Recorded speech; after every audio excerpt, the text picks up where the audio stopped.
Well, hello friends, Coach Bob with you today, and today welcome to another Worship on Wheels. Man, it's going to be a good one. If you're wondering why I've got my Phobo app open and I'm monitoring it very, very closely, I just ran over a big piece of broken glass of some kind. I don't know if it was a cup. It was weird looking, man, and it made a loud noise when I hit it. And it hit with the rear tire, so I'm watching to make sure my tire pressure doesn't go down. Well, that wouldn't be good, would it? But today we are going to be talking about something that's very controversial in these current times, it seems, where we think we're owed something. We're owed not having a flat tire. But we're really not owed very much, are we? All right, so let's hear that Bible verse and see what's going to happen today. So the Bible verse of today is out of the book of Proverbs, chapter 10, verse 4.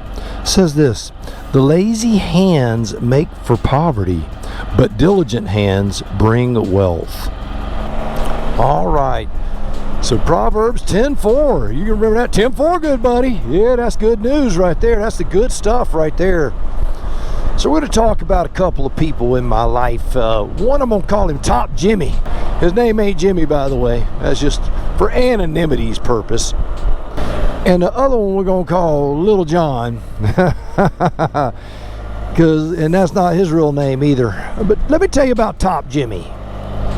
Top Jimmy I knew coming out of school, and Jimmy is a smart guy, good looking guy, man, super talented, better guitar player than I could have ever dreamed of being, as a matter of fact. And man, he was fighting the women off with a stick, let me tell you. Good looking dude, man. And you talk about the gift of gab. You think I talk? You know, I get a lot of comments, Coach, you are a master storyteller. You are this, that. Man, this guy makes me seem like I have a stuttering problem. He is unbelievable with the gift of gab. Still to this day, he is unbelievable with the gift of gab. We're the same age. But there was a thing about Top Jimmy. Top Jimmy had things so easy that he developed some pretty lazy habits in his life. In fact, we'll say he developed some real bad lazy habits in his life. He got to the point where if it wasn't having a beer and burning a doobie and hanging out and doing nothing, then he didn't want to do anything. As if that wasn't doing anything enough. The years go by, you know, in the 20s, everyone's loving him because he's still lean and mean and good looking, and he's always fun to be around. Everyone wanted to be around him. Just magnetic, absolutely magnetic. In the 30s, well, everyone started getting married. Well, Top Jimmy got married too. But due to the fact that he still enjoyed his frivolous lifestyle, his marriage failed. It was quite tragic, as a matter of fact. He had a couple of kids in that marriage, and then, you know, he dealt with the battle of seeing the kids and not seeing the kids, and all of that. Fast forward now, he's in his late 50s. Kids are grown. Kids are having problems, big problems, real problems. He's alone. He doesn't have a retirement in sight. And to this day, Top Jimmy is one of the kindest, greatest people you'll ever meet. But he had idle hands, and those idle hands and frivolous lifestyle led him to a life. I've lost 1/10 of a pound of pressure. That's not good, y'all. Because it should be going up, not down. It's hot, and you think that tire's getting hot. Oh my goodness. It looks like I ain't gonna have idle hands. It looks like I'm gonna be fixing a tire. Not good. So anyway, but Jimmy, man, he, like I said, a good guy, wonderful guy. Then we got another guy, Little John. Now, Little John went to college, but didn't do well in college. He worked hard. He was kind of goofy, you know. Had a good-looking girlfriend. They didn't get off on the right foot, but they ended up doing okay. They got married, had babies. And Little John was a worker bee, man. He was a worker bee. He was daggum he was killing it. When he wasn't making money, he was still working big hours, trying to figure out a way to make ends meet. Kids came along, the marriage, they struggled. They lived in a tiny house and didn't make any money and just barely could make ends meet. One lived hand to mouth, paycheck to paycheck. But the one thing you could always rest assured that the little John was going to do, he was going to give back to God, give back to society, and take care of his family, and he was going to work hard. And there was no denying that. He was going to do that. There just was no ifs, ands, or buts about it. And that's just how he was. Well, you fast forward, little John gets older. As he gets older, that hard work paid off. He was offered a job that offered him some real pay. He took the job, number one person on his job for over a decade. Over a decade, massive bonuses. The kids grew, the marriage grew stronger, life was good. You know, it had its bumps, like we all do. Bumps in the road here, bumps in the road there, a kid get in trouble here, a little marital problem there, but by and large, everything was fine. Everything was good. One day he decided the company he was working for, he just really didn't like the way they treated people. He felt like he was working very hard, but that he wasn't able to be as kind to people as he should be. So he tendered his resignation and started his own business.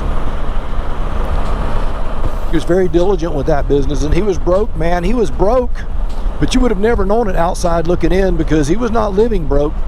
He was living like he was when he had the great job, believing that his hard work was going to pay off. Within 5 years, he had worked so hard that the beautiful home that he had was paid for, the car that he had was paid for. By the way, he doesn't drive a new car either.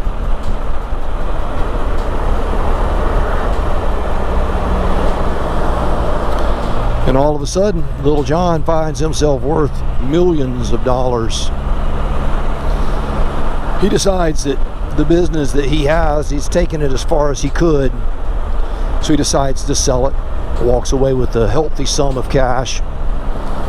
The kind of money that most of us would say we're never going to work again.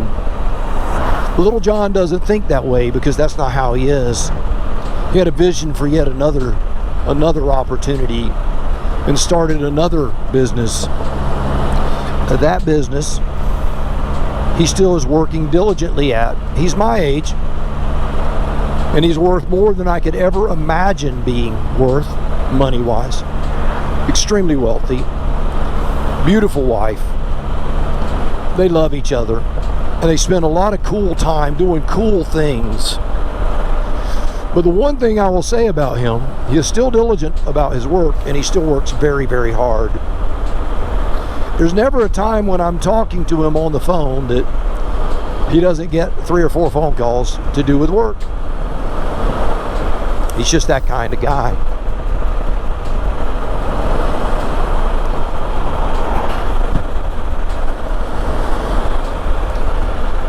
Now, I'm not going to tell you that if you work your whole life that you're going to be worth $10 million, and that if you don't work that you're going to be homeless, because that is not necessarily true. Those are physical manifestations of good things versus bad things. But you know, there are a lot of people who work very, very hard their whole life, and they never have the big house and the big bank account. But the people that work hard, they show a reward for their work. And that reward is that satisfaction within their marriage, within their life, and the diligence. They make good decisions. All of their work is not wasted. And laziness, although someone may be rich, and we see that in society, and we question, we scratch our heads and go, how?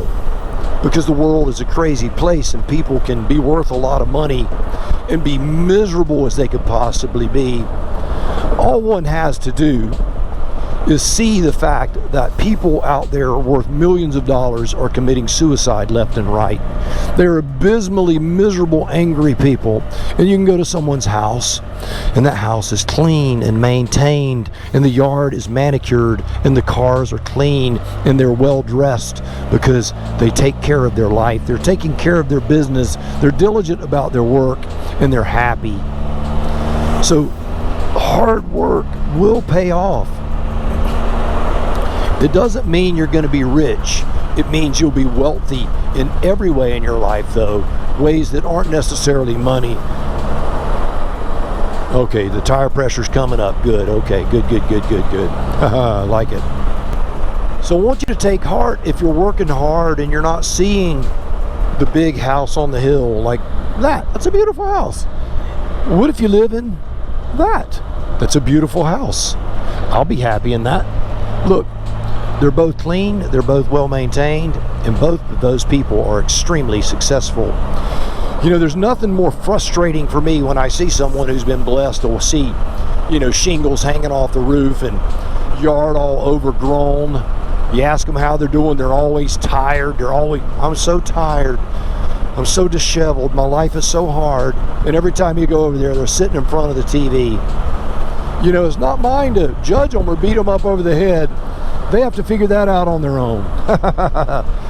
But if you will live by the premise of working hard and accruing that real, true wealth, the wealth of the mind, the body, the spirit, and yes, the external things that you have, take care of them. There's great wealth in taking care of things. It's just like this tire. I need to make sure that I'm not slack about it. Trust me, I will check it out when I get home. I will do a visual inspection of this tire. I will be diligent about it because the hard work of doing it right matters. It matters. What you do matters. If you're retired, you get up every day and you do your work. If you're not retired, you get up every day and you do your work. Show up early, stay late, and work hard. All right. Well, there you have it. Some old-fashioned values made just for you. So I'm going to sit at this red light. Man, there's traffic out everywhere in full force today. But I'm going to sit at this red light. Nice little tri-glide there. Right, here we go. So realize this. You, my friends, yes, you are loved, and so am I. And that is really great news. So now you go out and change the world.